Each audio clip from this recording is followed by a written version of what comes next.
திமுக தலைவராகிறாரா கனிமொழி? செயல் தலைவராக உதயநிதி ஒத்துக்கொள்வாரா? ஒதுங்கி நிற்கும் மு.க. ஸ்டாலினின் முடிவு.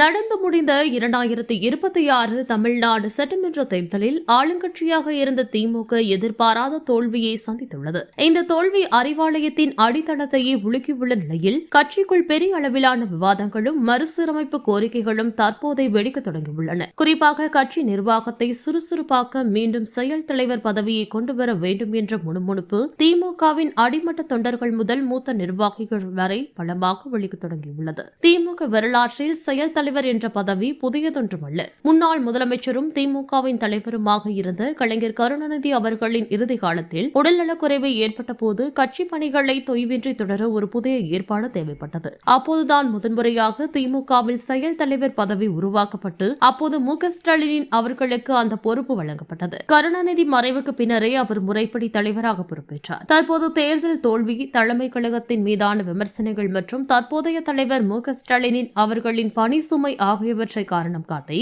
அதே பாணியிலான ஒரு தற்காலிக அல்லது நிரந்தர அதிகார பகிர்வு கட்சிக்கு தேவை என்ற குரல் எழுந்துள்ளது. இந்த செயல் தலைவர் பதவிக்கு தற்போதைய இளைஞரணி செயலாளரும் கட்சியின் முக்கிய முகமுமான உதயநிதி ஸ்டாலின் அல்லது தூத்துக்குடி நாடாளுமன்ற உறுப்பினரும் மகளிரணி தலைவியுமான கனிமொழி ஆகிய இருவரில் ஒருவரை நியமிக்க வேண்டும் என்று இருதரப்பு ஆதரவாளர்களும் தலைமைக்கு அழுத்தம் கொடுத்து வருகின்றனர். கட்சியின் மூத்த நிர்வாகிகள் மற்றும் கருணாநிதி காலத்து தொண்டர்களில் ஒரு பகுதியினர் கனிமொழியின் பெயரை பலமாக முன்மொழிகின்றனர். நாடாளுமன்றத்தில் கட்சியின் குரலாக விളിக்கும் கனிமொழிக்கு தேர்தல் தோல்வி குறித்து நடந்த உள்கட்சி ஆலோசனை கூட்டங்களில் முக்கியத்துவம் அதிகரித்துள்ளதாக கூறப்படுகிறது. கட்சியின் பெண் தொண்டர்கள் மத்தியிலும் பொதுமக்களிடையும் அவருக்கு இருக்கும் நற்பெயர் கட்சியை மீண்டும் மீட்டெடுக்க உதவும் என்பது இவர்களின் கணக்கு. ஒரே குடும்பத்தை சேர்ந்த இரு முக்கிய முகங்களுக்கு இடையே இந்த அதிகார போட்டி தீவிரமடைந்தால் அது கட்சிக்குள் புதிய பிளவுகளை ஏற்படுத்தக்கூடும் என்ற கவலையும் அறிவாலய வட்டாரத்தில் நிலவுகிறது.